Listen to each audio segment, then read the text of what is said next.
8টি পাম্প ঘুরে তেল না পেয়ে যখন গাড়ি রেখে লোকাল গাড়িতে করে আমি সংসদে এসেছি। বিএনপি আজকে যে গণভোটকে অস্বীকার করে, গণভোটের রায়কে অস্বীকার করছে, গণভোটের পক্ষে বর্তমান মাননীয় প্রধানমন্ত্রী ভোট চেয়েছেন, এখন ঘোষণা করা হচ্ছে এই গণভোট অবৈধ।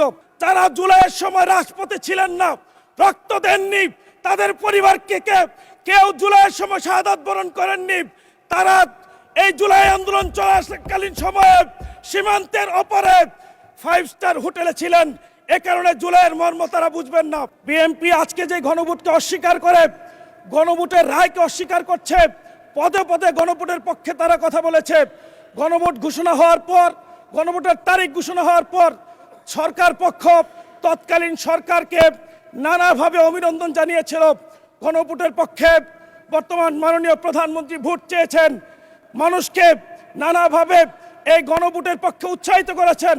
এখন ঘোষণা করা হচ্ছে এই গণভোট অবৈধ।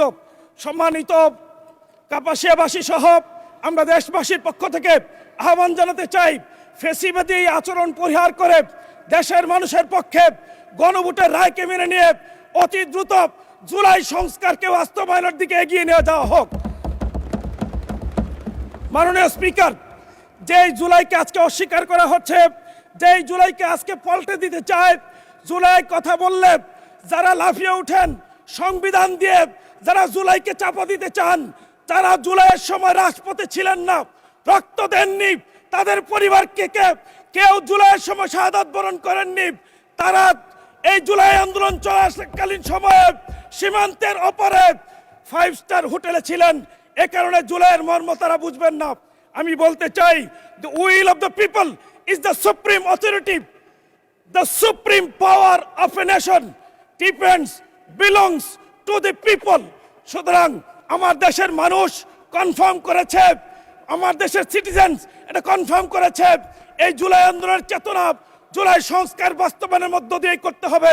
সেই জুলাই সংস্কারের বাস্তবায়ন করতে হলে আমাদেরকে নতুন করে এই বাংলাদেশের শপথ গ্রহণ করতে হবে।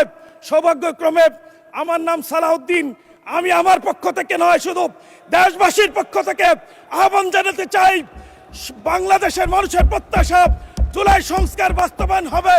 8টি পাম্প ঘুরে তেল না পেয়ে যখন গাড়ি রেখে লোকাল গাড়িতে করে আমি সংসদে এসেছি, সেদিন মাননীয় তেলমন্ত্রী একটি তেল সমৃদ্ধ বিবৃতি প্রদান করে বলেছেন বাংলাদেশে নাকি তেলের সংকট নাই।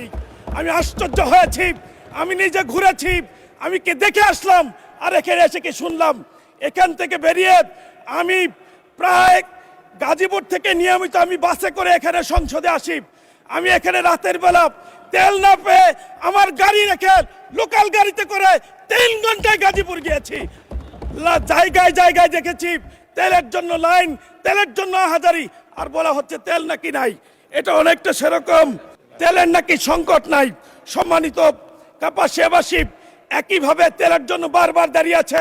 আমি জোর দাবি জানাচ্ছি, সরকার এই সংকটকে মেনে নিবে, এই সংকট উত্তরণে দ্রুত ব্যবস্থা গ্রহণ করবে।